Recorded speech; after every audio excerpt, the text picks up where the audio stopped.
Hey everyone, welcome to this mix down and production review where I mix down your tracks as quickly as possible and identify the key issues where your mix could do with the room for improvement. I'm also going to add production into there based upon the style of music and show you how I mix people's records. And a lot of the time I'm also adding to the production because a lot of my clients are self-taught. In this case, we are mixing down Jamie Ness, and he's a really good producer. He's done the Point Blank course, which is supposed to be quite good. My friend's one of the mentors on there, Julian Peake, aka Vern, Stretch and Vern. So big shout out. And it's a really good track. He's done a really good job. I've had a quick listen to it. And again, I'm going to go through this as quickly as possible so that we don't lose your attention. Now, if you want your track mixing down like this, just DM me on social media at Jason Hurd Music or emails info@subtonemusicacademy.com. I'll put all them details and Jamie's social media in the description below. So let's get cracking and have a listen to the track.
Okay, great track. Sounds really good.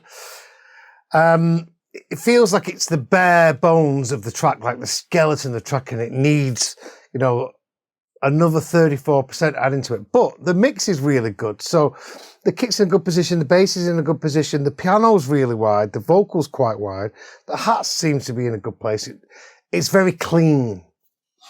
And the one thing I noticed when I pressed mono, the piano disappeared. So we've got a problem there. And so the first thing I would do is this.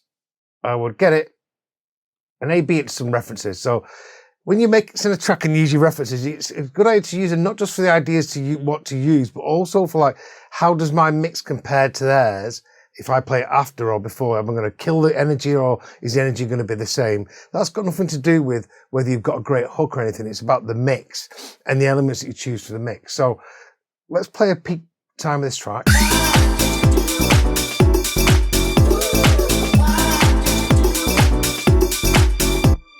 And I'm going to swap in between very quickly with the references that Jamie's given me, because obviously we don't get struck off. And I'm going to isolate the different areas using metric A-B to see how mine compares to theirs.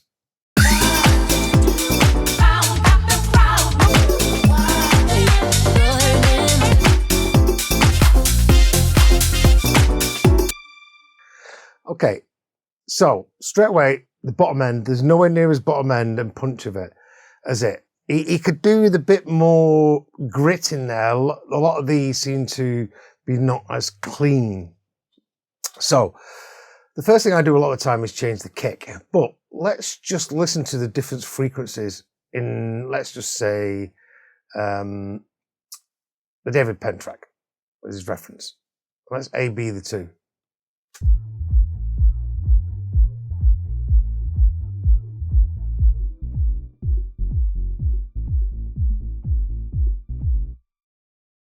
As I said, we're really missing the bottom end. And this is, James obviously a good producer, so it could be his room, it could be his mixing headphones, I don't really know. But this is a really good tool to A-B it. And let's listen to bass, that's 10 hertz to 250 hertz.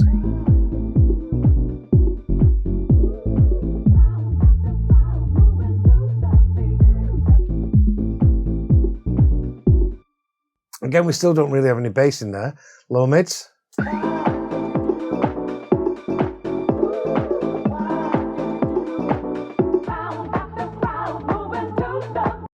They're okay.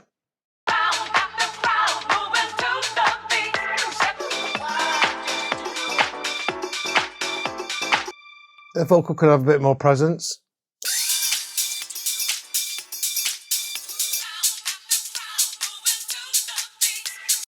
The tops are okay, they're quite fizzy, a lot busier, not as simple as the reference. Let's just go to Kasim track he's given me as reference quickly.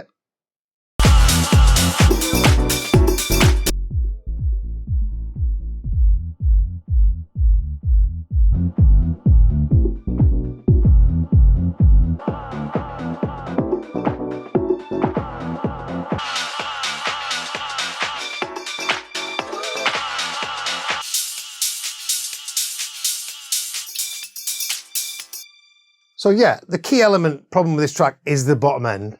So I'm going to look at that straight away. I like the balance. He's got good levels. You know, the other thing that was the problem, in fact, I'm going to go to this first of all, is the piano. So let's have a listen to the piano.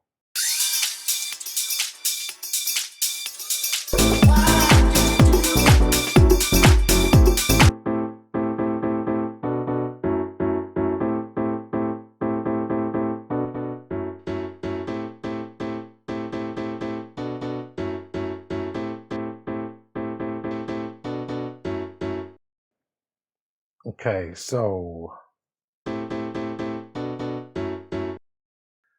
what he's doing is he's filtering the top end. I'm not quite sure that's how it's supposed to be. I could assume it's meant to be a bit more like that.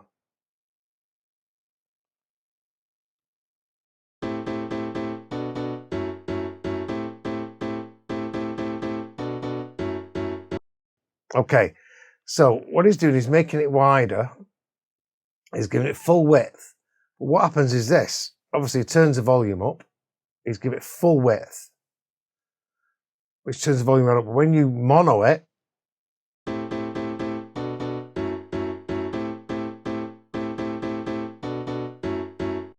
you're really taking down the volume. And this was the key thing for me. So I'll approach that later on, but I'm going to put it in the mix and level match it without any stereo width.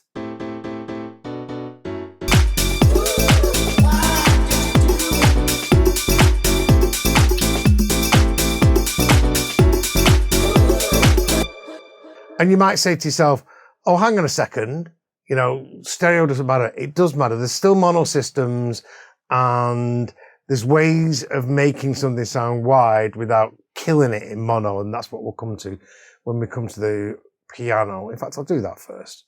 So let's get the piano.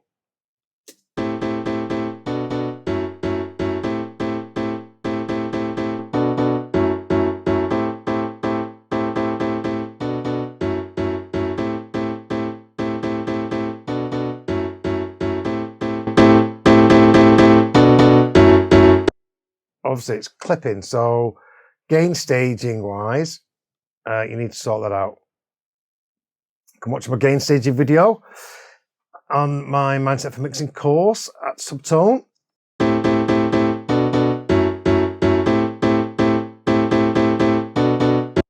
But basically we don't want any clipping, digital clipping. So I just do it to -12 because I might use some analog emulations. I'll get the level right, put it in the mix.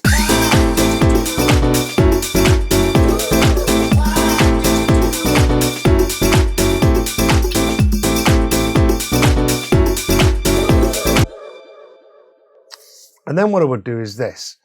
I would try and make it stereo, but I have a few different plugins. I could use this. What I could do is I can create a group, create a chain.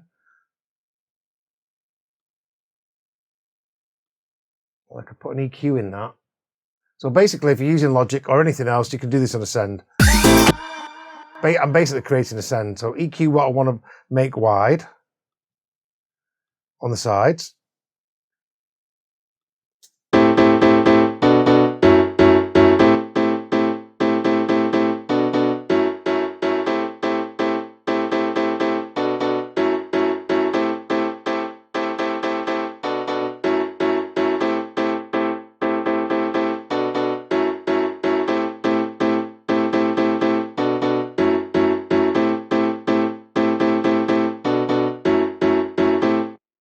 And then I can use this free plugin by Voxengo called MSED, and it just takes out the center image and mutes the mids. So you've just got the sides aft on the effect. So what that means is I've not got two signals in the center, which could create phase problems. Let's have a start on and off.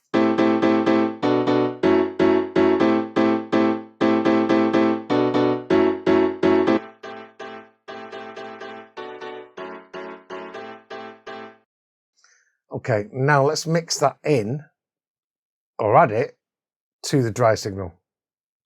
I'll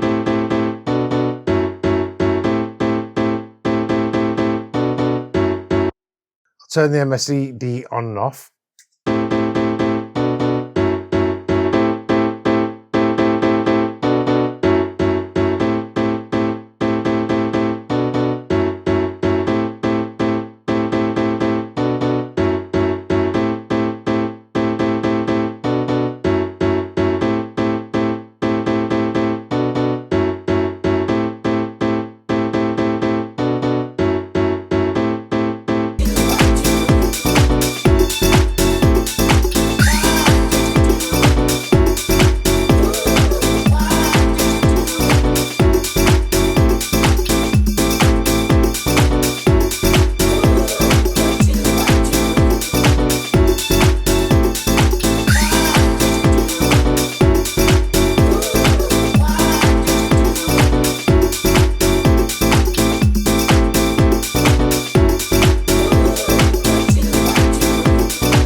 So now we've got the width, but when we go to mono, we've still got the volume in the center. If we kept the MSED off, it would be much louder in the center.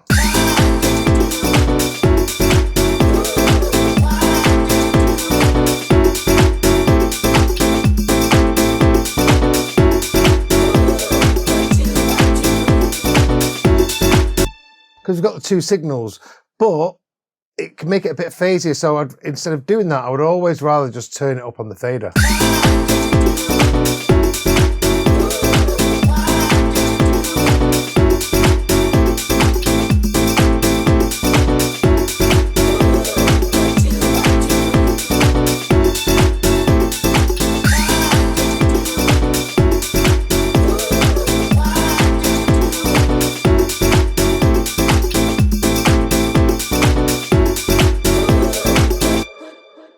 And then what you can do is you can add the gain after it and level match it. But I like that. I'm just going to turn it down with a fader because we've not got a lot of time.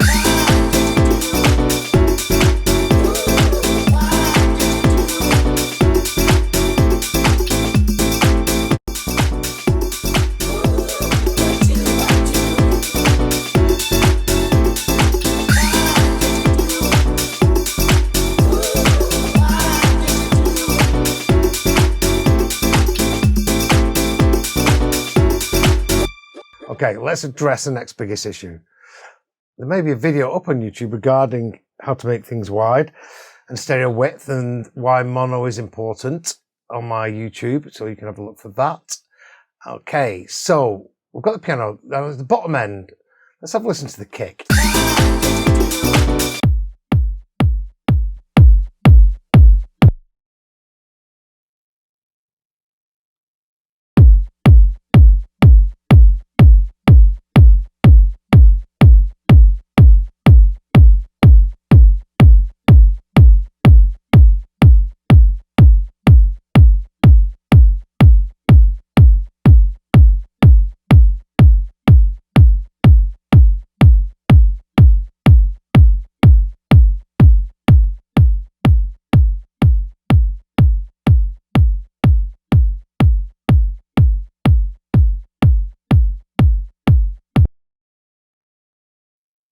Okay, right, there's something going on now with the first kick. Let's have a listen to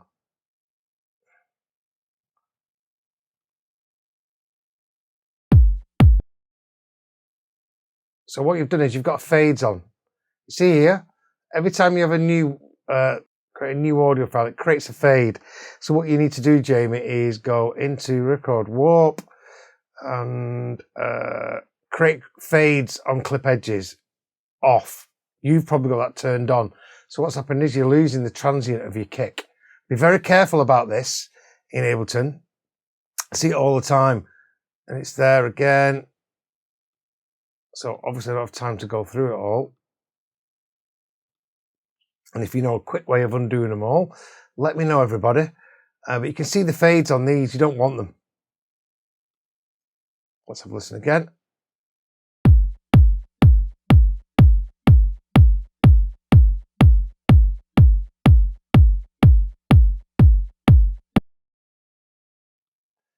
And actually, I think what you've done is you've had a kick, you bounce it down, and you've got them fades bounced in, then you've got them in again, and now you've got the fades again. So the kick's not right anyway. It doesn't really have the punch of one of these other kind of tracks. So I'll find another kick quickly. So I have got a kick that I think you'll like, which is in kick 3.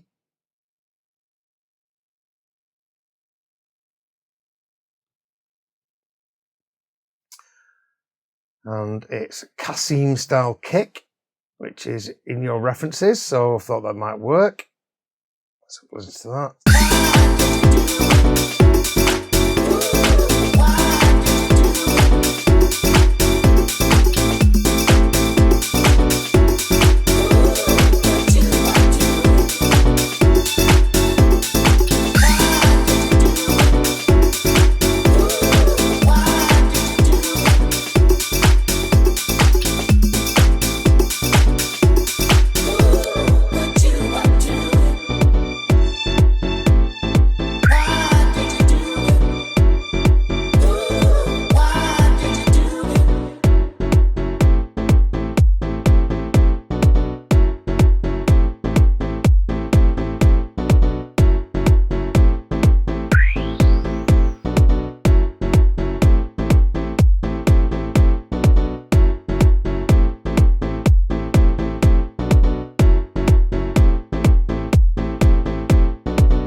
Now we've got the bottom punch of the kicks of your references. So now in a club, it's going to feel the same. All I've done is I put a kick in. So I've carved the length of it with the amp because it was a bit long and joining the bass. And then I've got the pitch of it and I've took it down to an F. So it's quite low. Because what's the bottom note of your bass in? Let's have a quick look.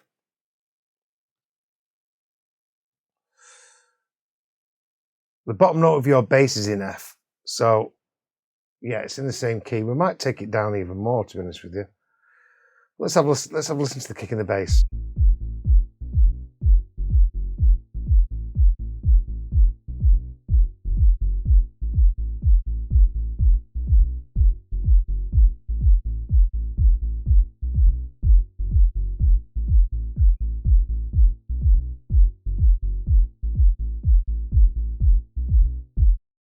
Okay. There's a theme here, and that is every time I come to a sound and I take off the plugins you put on, it sounds better. Every time you're putting a plugin on, you've got to ask yourself, what am I trying to achieve? Okay, right. So I understand just by looking at this, the ethos of, right, dip out the bass where the kick is, but you were taking the bass out, and this is going to create a lot of problems. Okay, and then you've added saturators, so you've added harmonics, which are then making it kind of merge with the kick a little bit more off very quickly, and then a compressor, which is sidechained to the kick. Okay, and that's okay. But the problem you've got with that is that it doesn't take out the transient of it, and because you've got some bass notes on the kick, I want it to come out before the kick. So if I go to, and I'll use LFO tool because most people have this, it's cheap. Okay, so what this does is this makes sure that the bass is being turned down before the kick comes in. So it's every kick, it's happening every quarter. I'm just going to cut it and use my ears to what it sounds like with this kick and this bass.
So straight away, your track's in the ballpark.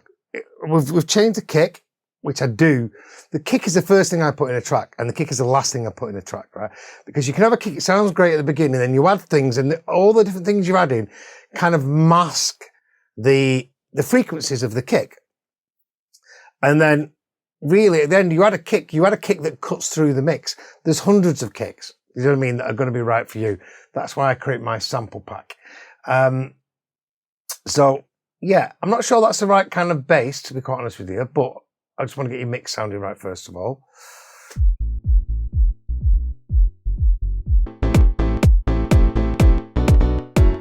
Okay, let's get a clap of some hats in there. -12.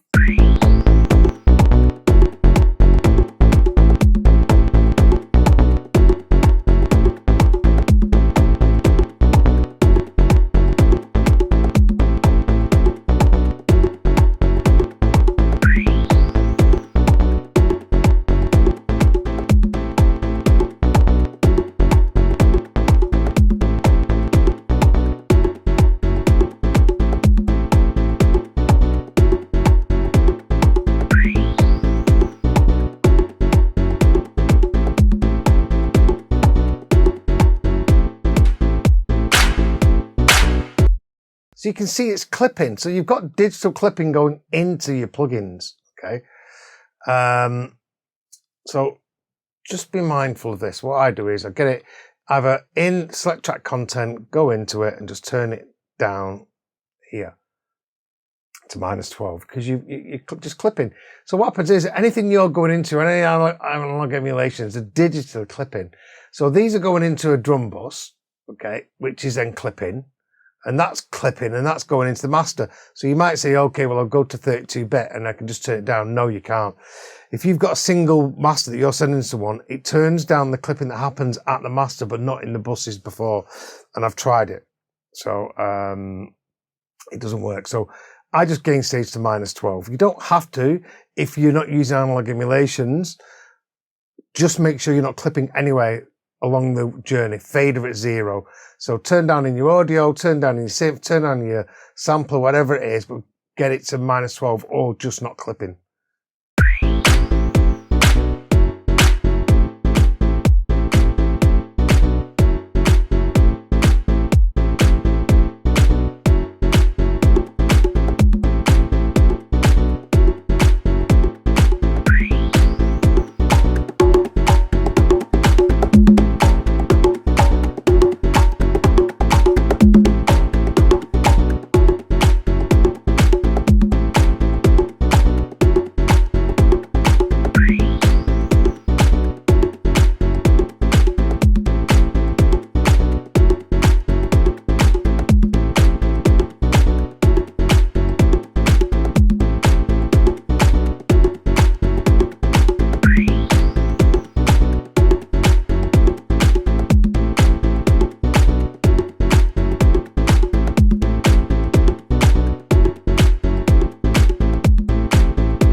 Straight away, you're in the ballpark, your references. All we've done is change the kick, bit of gain staging and volumes, because your mix should be 90% there.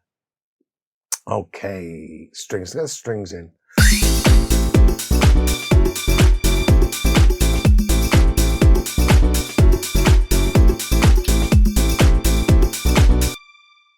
Okay, that's dead in the center. So I've got the piano to the sides. I want the kick and the bass in the center. In fact, I'll make the bass mono because I think it's going to work better in this track.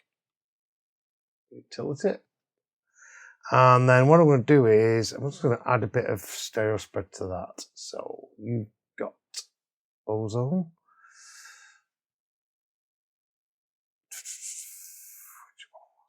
Which one was it you had?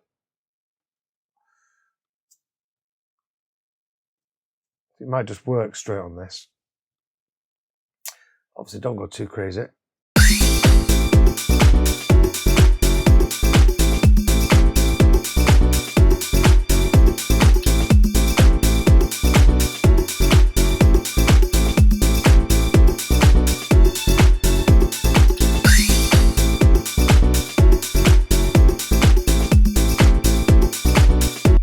So what I'm doing is I'm mixing everything to the kick. I still want the kick to be there. I want the piano to be the main element.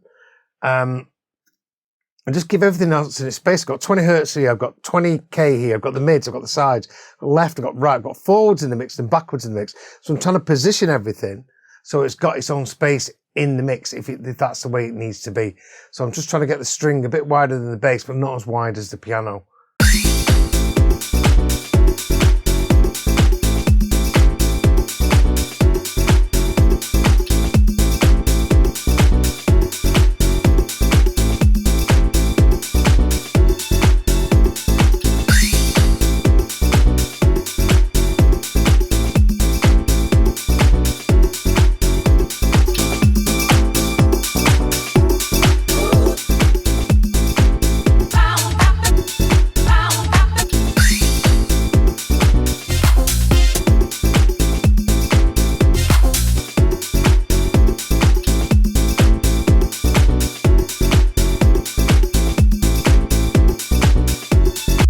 So I listened to the references and I heard that our drums were considered a bit louder than their drums.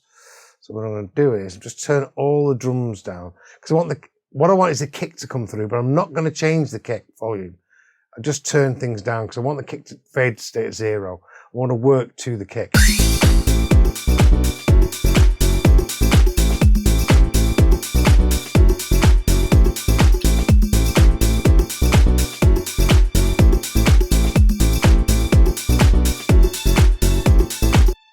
Now what I might do is just turn that string down.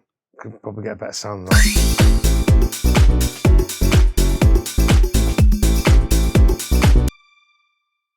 Now I'll just try and do a little bit of mixing. I know I've not got the vocal in yet because there's a problem with the vocal with the timing. But I'm just trying to get this mix as close as possible now so that I feel like the track is there.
So what I did there was I sidechained it to the kick, the piano, and then I took it under 367 hertz. I can hear it pumping. I'll probably take it down a little bit more, but I don't want the melody of the piano to go, but I want the bottom end to go, because I want the kick to really punch.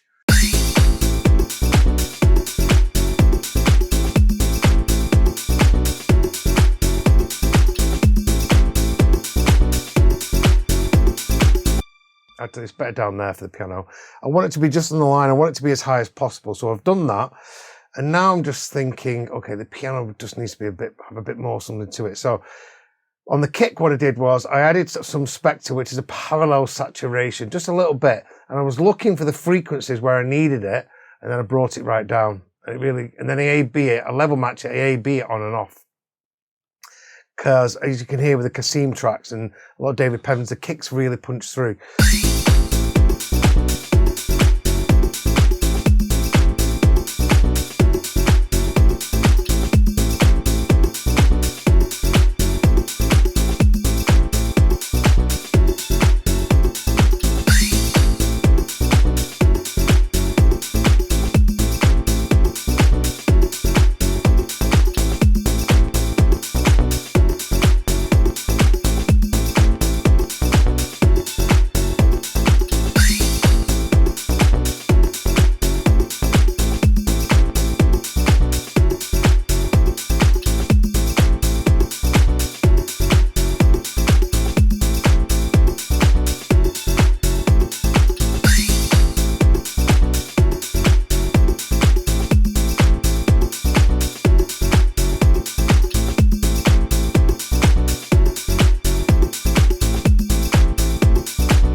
So what I did was then, I wanted to, obviously around the 300, 350 mark, you need to make space because that's where the mud can be.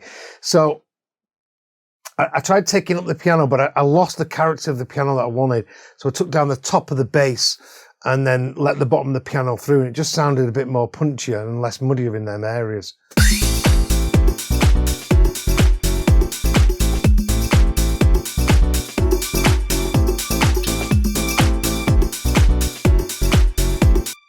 And as you can hear there, it's definitely punching a lot more. We've got the bottom end. Just needs a bit more cleaning up. I think I'm going to add another spectre to the piano. Really help the piano come through a little bit more now.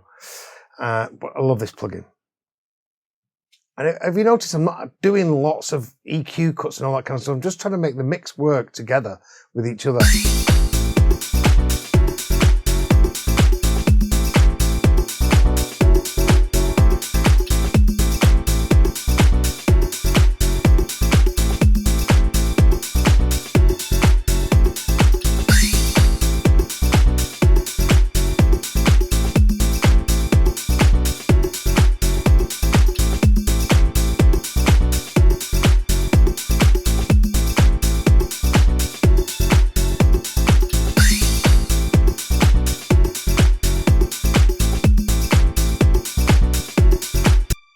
Okay, so it's definitely sounding a lot better. So A-B it to the reference to his original mix. Blues mine, orange is Jamie's.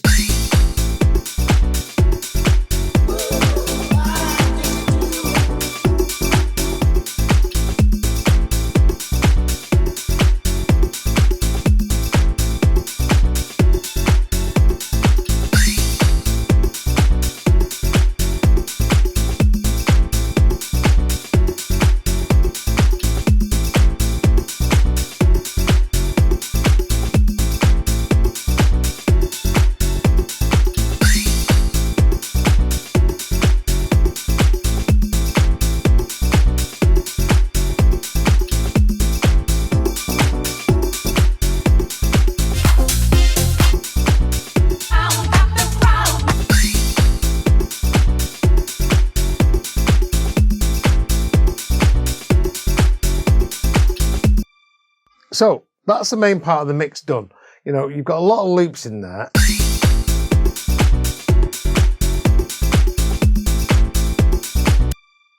The drums as a whole could probably do with a bit of compression. So I will use a glue just for the sake of it.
Okay. The mix is good. It's balanced. The number one tool that you use is your fader. So, get your balance right and your levels right, and the rest works for itself. You've got good sound choices. You obviously know what you're doing. There's nothing to really criticize about all this. Don't get me wrong. I'm trying to mix something in an hour or 2 hours, which would normally probably take me half a day. So the key was making sure your bottom end was right, using some referencing and A-Bing to your references to make sure that it punches. Remember, your track isn't the same as your references, but it's definitely got the same energy now when I A-B it. Obviously, the Cassim track's got a lot more punch. It's a lot more driving. It's a little bit faster, I think. And it's that kind of track, where yours is more piano housey. But it's definitely in line with the David Penn record. It's just different. So, yeah, I think that's for the mix. That's okay for now. Now, you've got the vocals. And I don't really have time to start going through all the vocals, but they're not in time. So you've got something here that says 75 BPM or at 130. Let's see what this says when I put it in time.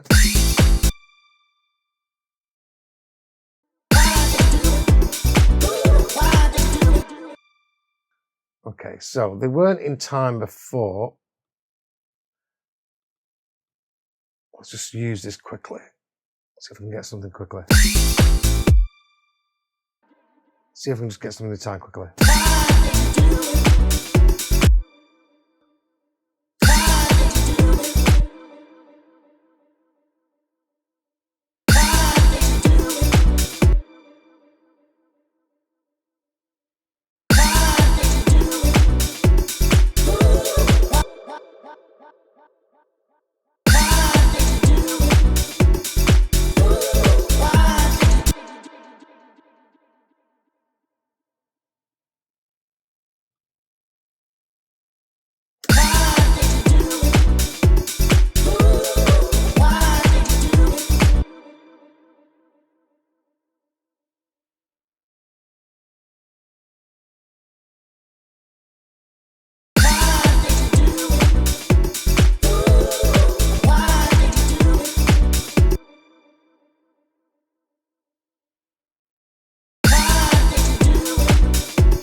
So that's okay.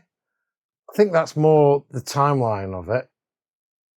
But I'm not going to go into the vocals because it could take me all day to get these right. But very quickly, yeah, you need to make sure your vocals are in time. I'm not quite sure the tune is right on there.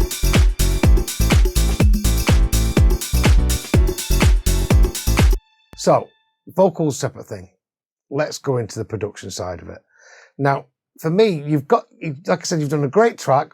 The mix is balanced now, but now really it feels to me like there's not enough transitions and movement in the track when it comes to production. And obviously this is just my particular thing. Didn't mean so. When I come out of the breaks, it just feels like it's just the same all the way through.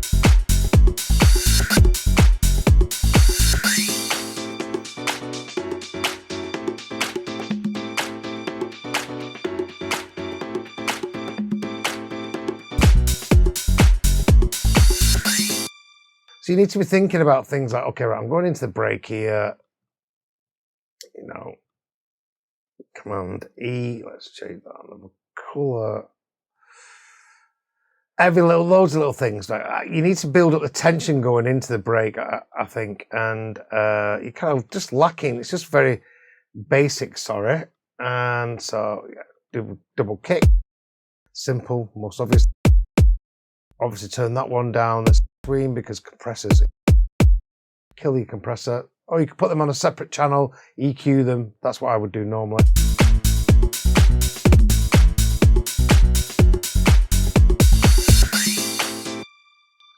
You've got a reverse cymbal in there, which is too loud, so that needs to come down in volume. And it's quite short, to be quite honest with you. So what I would do is just try and get some effects. Like he has snare rolls and all that kind of stuff in there. A white noise might work. And again, go into my sample pack and then go rises.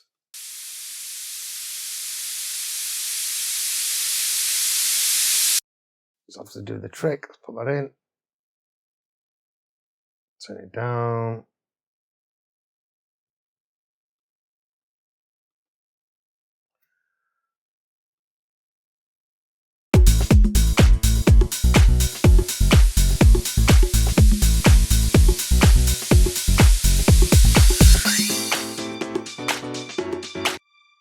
Or maybe even have a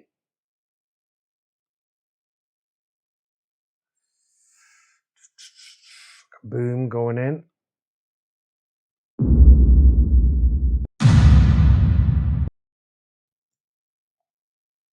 Gain stage it.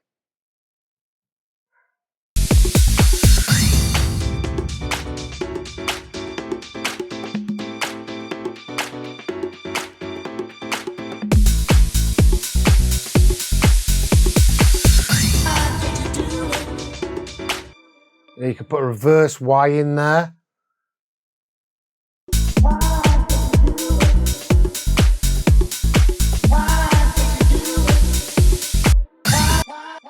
You could get the vocal, you could chop it up, just make it feel a bit more part of the track. So you could get a simpler. Just drag the vocal into it. Find something.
Just general top and tail.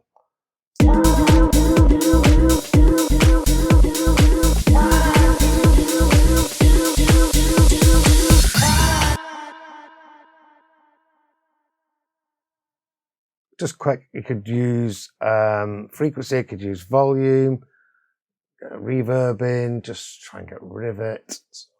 I'll have vintage verb on there. There's a lot of things you could do really.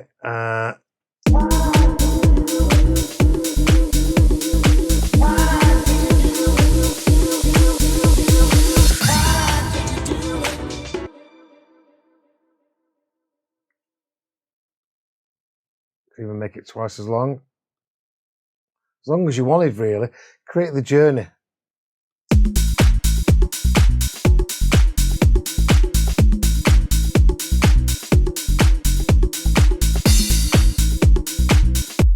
Straight away, even that could just be throughout the track. That's like an atmosphere type thing. So you could have that and automate the EQ8. Again, it just sounds a little less unproduced.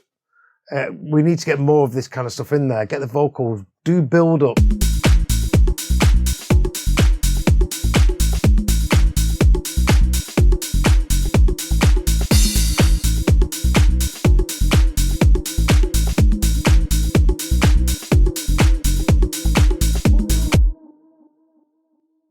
You know, you've got a piano coming in there. Let's take the kick out. Let's take the big open hat out. You know, there's a crash there for no particular reason. Don't need that there. Put that there. Get rid of that one. Like, what is it introducing? Got the piano coming in now. Let's have a listen to that.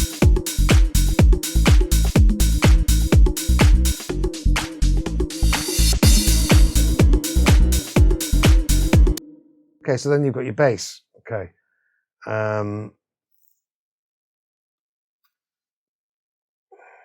Let's get a EQ. You know, go through your track, do stuff like this. Just put a low cut on. I'm not saying this is the right thing to do, but for now, just teach you. Don't want to go into this. If you've watched one of my courses on mixing low end, in fact, it's got a kick and bass video coming soon. But also there's a video, get the extra 10% of Tech House, that's free on YouTube. Watch that. You need to be doing more stuff like this, really.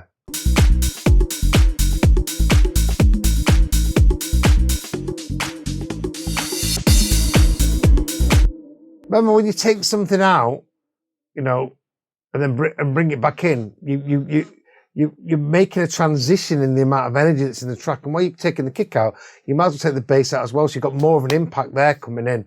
You know, we've got one more thing coming in, which is a piano, but it's a nice little stop that. Don't forget, we're dancing to it. We want these things, especially like your Kasim tracks. He changes something every 8 bars or something like that. We need more like this. I mean, I could spend a full day mixing this track and doing all this kind of stuff.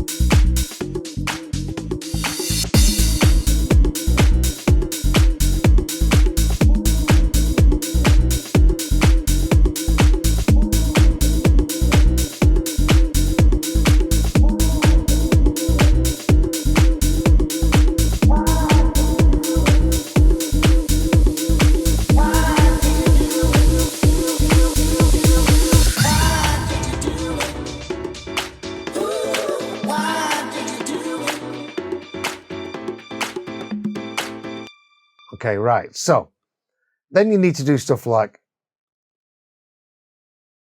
get a delay. Have you got an echo on that? Okay, so you've got a straight echo.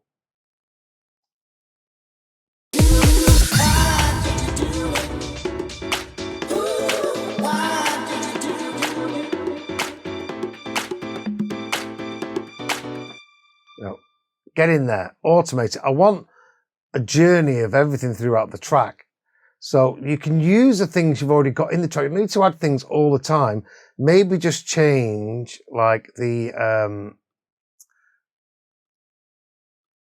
feedback and the mix just on the delay.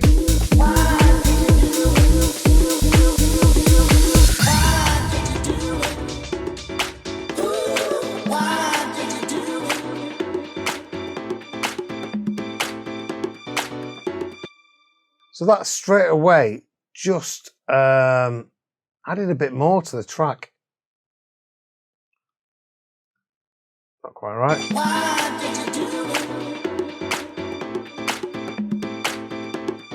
So it flows into it a little bit more. You know, it's a bit too stoppy-starty there. And it's about, it might sound all right in isolation, but we need to see what it sounds like in the mix. And that's the key to it. So now I'm listening to the piano, I'm thinking, right, I need to do something to that piano. So I'm going to get it. Command out.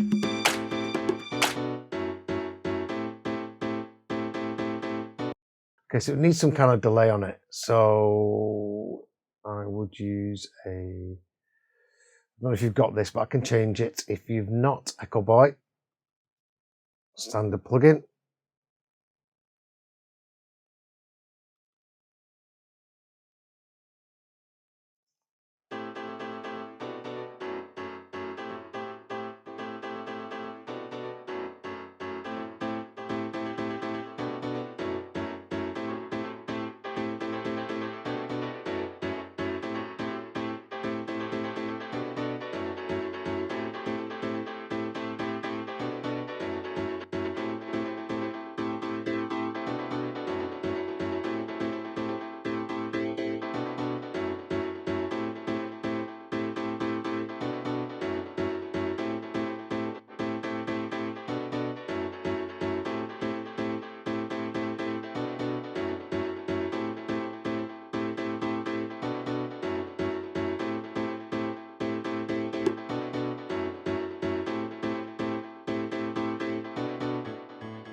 that vocal's not right, so I'm just going to take that vocal off for now.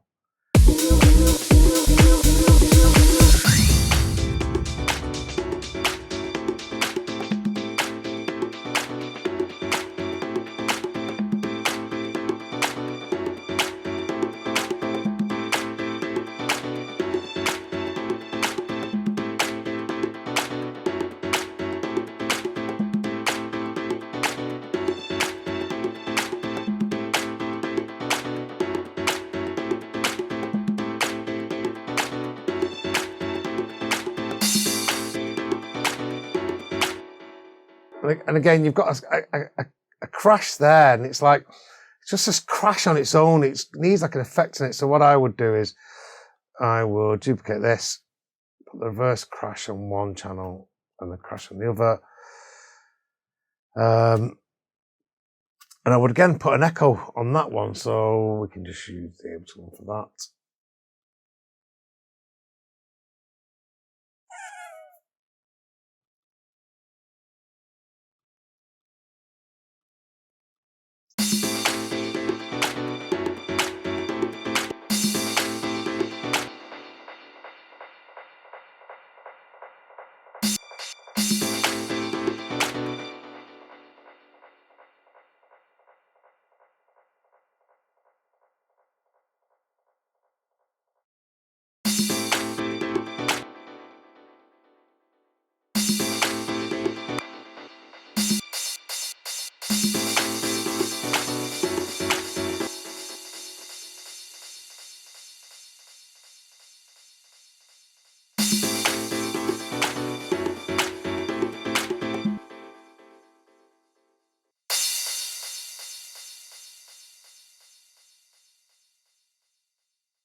Again, you can put that on a send. You can create a chain with it, EQ it, make sure that you're only putting the frequencies that you really want. In fact, I'd probably do that. I would put it on the send if I was using Logic.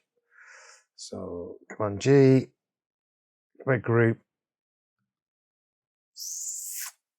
create chain, put that on 100%, get an EQ before it.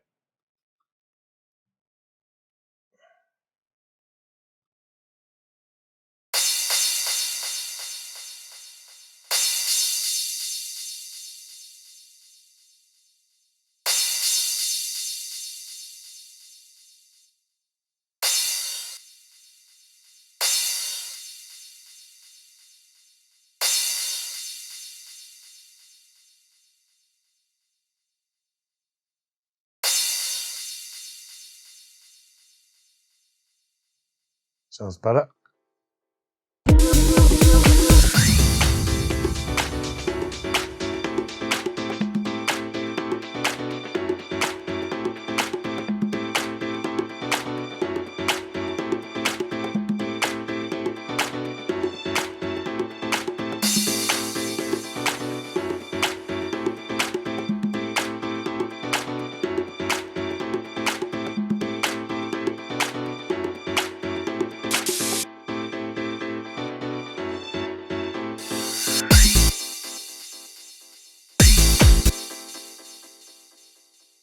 Okay, so then, I want a build up. This kind of music and all your references have all got big build ups and everything else like that.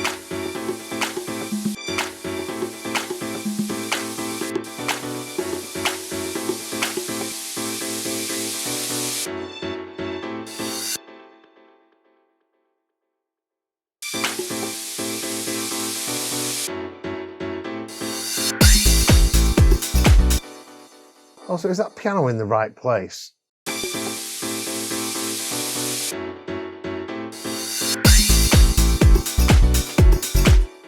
Feels like that's the end of it.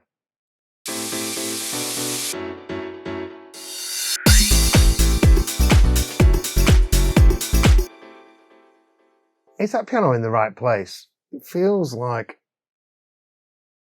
it's not quite in the right place. Well, it feels okay when it's in, so yeah. Okay, right. So let's get this built right. So I'm like, whether you like it or not, this music is you know, it's build up. So there's lots of it in there.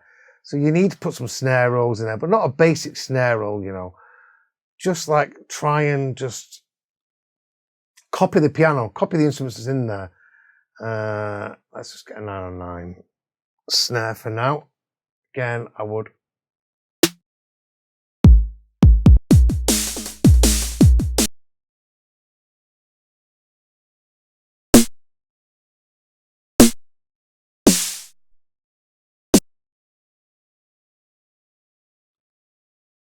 copy the piano.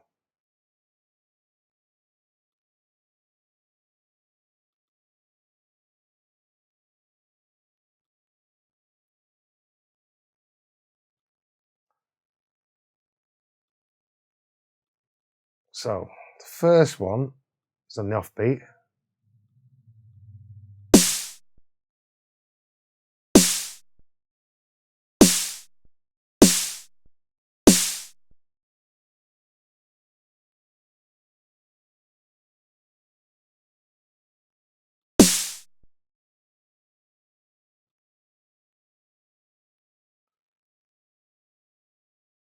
And then the second, so it's over 2 bars, is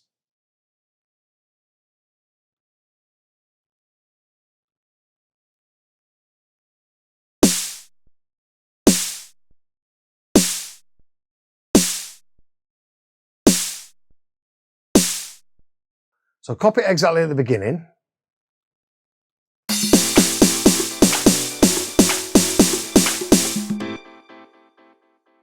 It feels to me like your piano's the wrong way around. Like the second half is the first half and the first half is the second half. But that's down to you. And so you've got that one, okay? And then you've got it, right? So change the color because we're building up to this break. So we're going, and then add a couple of notes in. And go.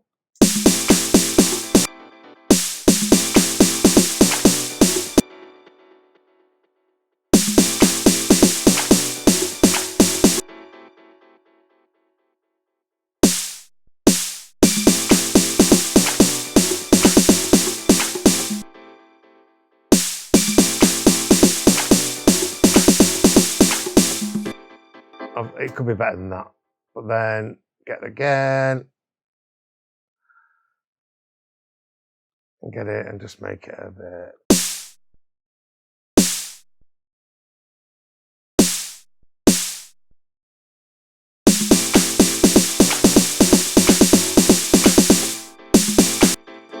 And then get this one and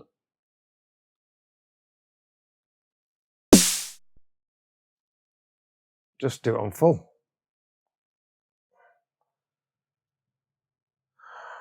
Get it. Get the volume. Don't just do a straight one straight away. Do you know what I mean? And build it up and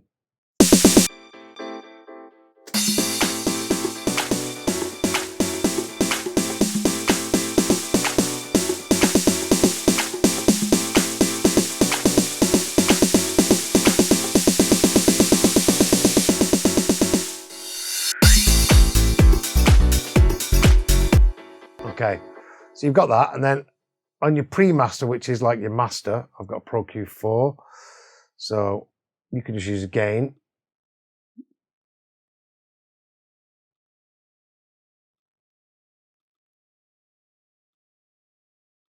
I just turn the volume down.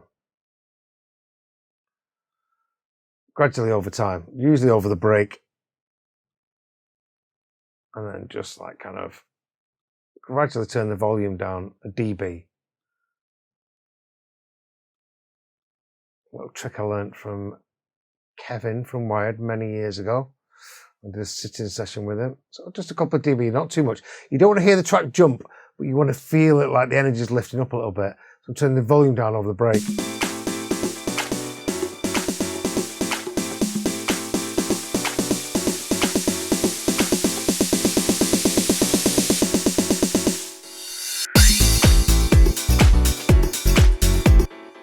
Maybe it needs a bit of reverb.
obviously that's not working. Follow the piano with the do's. So get the vocals, get them to follow the vocal, to follow the piano, work with it all, get a build up. You've got a white noise there.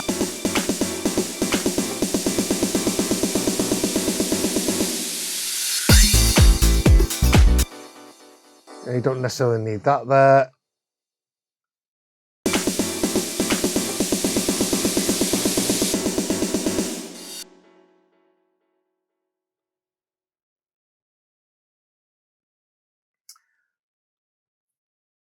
I think it extends a bit longer, doesn't it?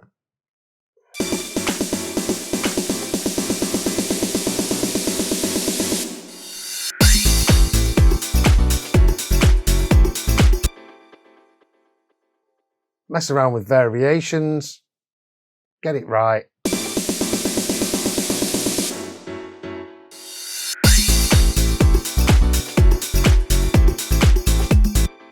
You know, now you've got this big thing, you want something on the drop, just a white noise. You know, it's obvious, but a lot of this music is really, you know, a lot of things that I say to people is, you know, copy tracks whilst you're learning. Listen to what all the fills are, the double kicks, the little whoosh, all that effects. Really go to town and do all that. And that's what this track needs, you know. Maybe a bit of a moment with the piano. If you look at your drums, they just look like they're the same building up over and over again. They're just like, you've got 3 drums. Go in, try and change them up a little bit. Maybe add a bit of a ride every now and then. I want to see, you know, I want to see a journey in everything that you do. And obviously, you know, I might change the kick 4 or 5 times. If you watch my video, a masterclass in Tech House and how to get extra 10%, you'll learn a lot of this kind of stuff. You just got to do what's right for your genre. You know, and then get the vocals, hit them in samples, have hits every now and then, build them up like I've done here, and go through the track like this and make sure that you've got a journey. Yes, I would do that.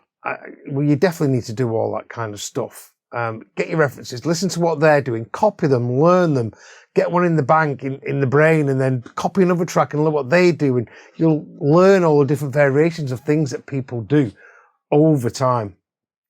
But, you know, as far as your mix is concerned, Jamie, it was a case of just getting getting the levels right.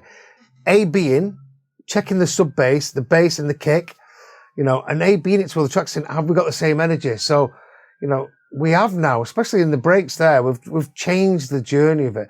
I could add reverbs onto the piano, you know, another thing that a lot of people like to use, which does work, and I do use it every now and then, is, as well as all this, you know, don't just use a straight 16s hat snare. Think about what's in your track. Think about, make it more apt to go with what's in your track. Don't just use one from Splice that's a pre-made build. So I've got this one here. Just Endless Smile. A lot of people use this, a lot of my clients.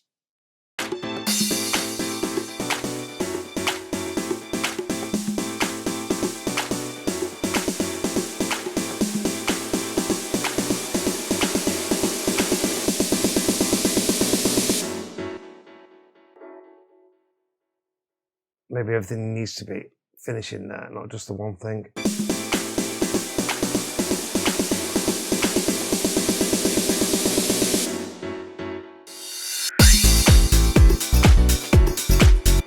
See, it's just got more dynamics and more energy. Like I said to you, I would probably spend a day mixing this track and producing it for you. But that's more of the kind of things that you need to be doing. Have we got something on the one?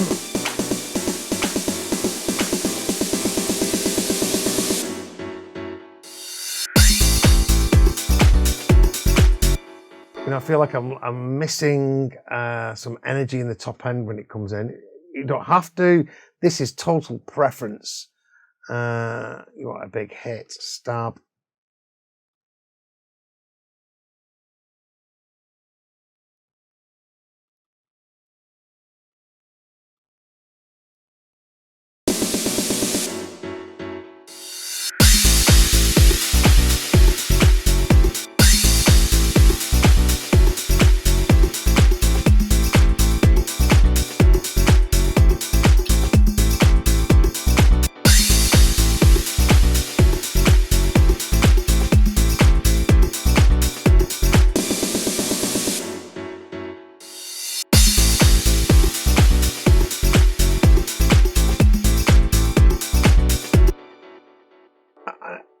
the other thing is I'm not mad about in this track is I'm not sure that conga's working with the piano, the melody. It's kind of clashing a little bit.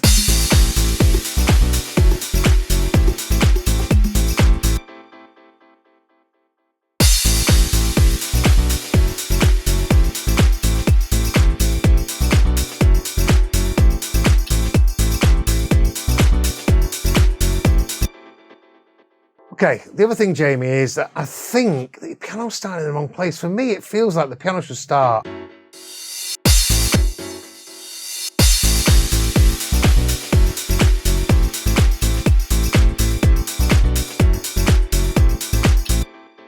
Feels to me like your piano should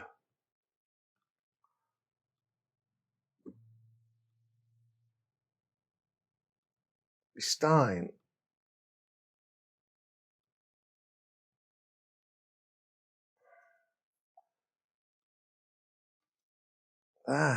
Maybe I'm wrong.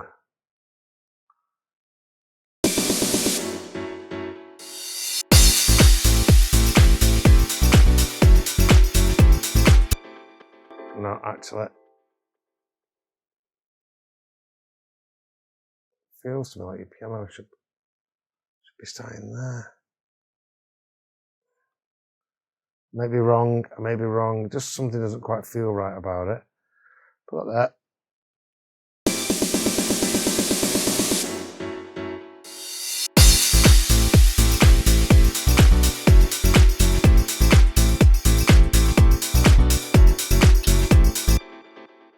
For me, Jamie, that I might be wrong.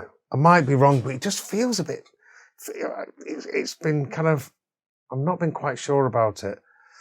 Let's get your conga in again. See if that conga works now.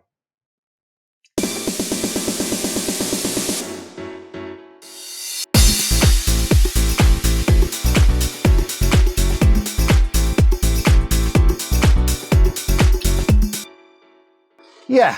I think that you need to be doing. I think you need to look at your piano, the pattern. For me, that's how it should be. I'm not saying it's down to you. You definitely needed more bass in your kick. Lee, you have to listen to me on that. You needed more punch. You need to listen to me on that. Stereo width. You need to listen to me on that. This might be your preference, and you might prefer the piano in that way. It's not my job to tell you what you think is good and not good. I can give my opinion, and this is my opinion. You can make your choice based upon what I'm saying. And obviously, if we were doing this session and we were doing it with you in Zoom, which is what I do with a lot of my clients, we could discuss it and then we could change it. We could get the whole track to work a little bit better.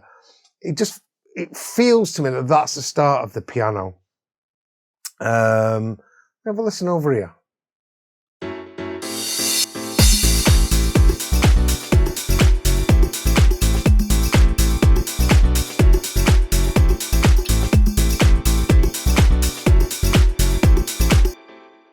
Yeah, it feels to me like that's the one.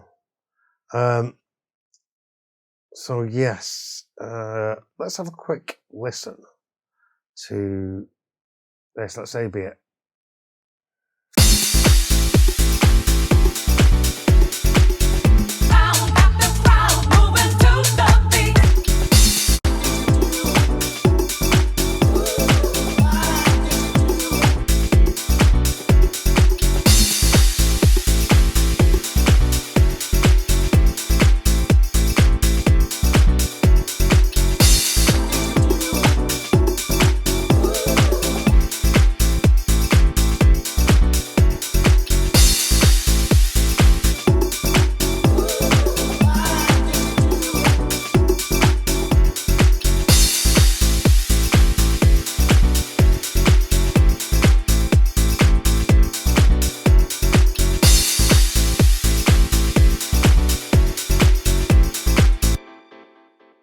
Yes, I do. So I'm going to send Jamie back the project. We can jump on a Zoom and discuss it.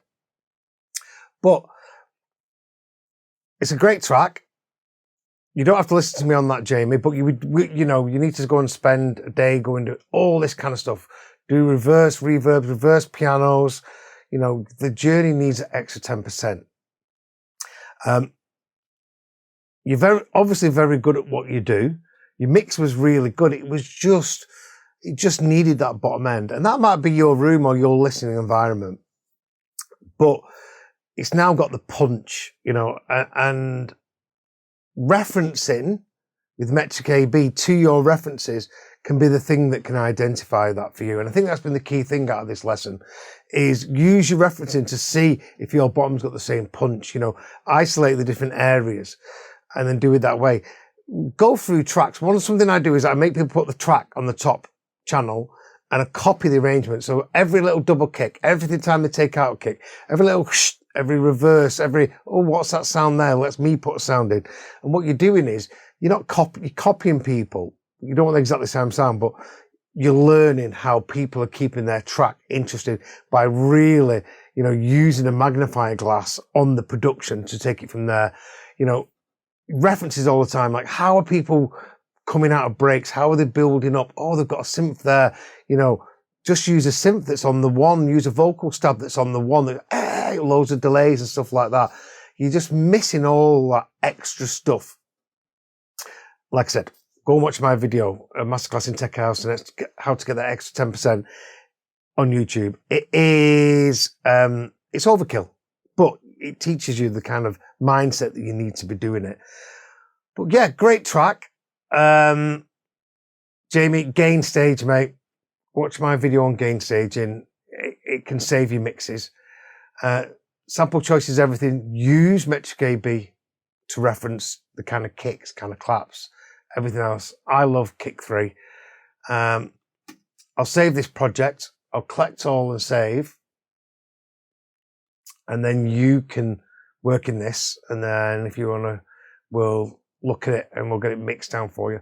So I'm not going to go and start working on the buses and distorting things and doing everything because I want Jamie to go away and I want him to put in that extra work and maybe a bit of an atmosphere, use your references.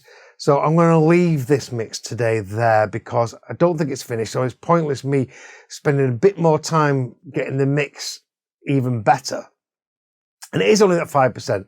Your mix should be 95% there with the elements in, using your faders without loads of distortion and all that kind of stuff. So yes, thanks for watching and hopefully we'll have another one for you soon. Guys, I've done these live before and it just doesn't work with the feedback and everything else. And now I'm going to do a proper video. I'm going to edit it. If you watch this, please leave me some questions in the comments. I answer all the questions. I'm going to do more. Tell me how you think I could have made this better. Because I'm going to do one of these a week. If you want me to do this to your track, then send me a contact, leave a message in the comments or DM me on social media at Jason Hurd Music or email info@subtonemusicacademy.com. If you're interested in a one-to-one mentorship, which we do over Zoom, where I identify the key areas in your mix, just like in this video, it's a 10-week course where we get you a roadmap and keep you online with your genre so you can get finishing release ready music very, very quickly. And it's helped loads of people getting music signed. So if you want a free 15-minute Zoom, just contact me on the details in the description and I look forward to speaking to you soon.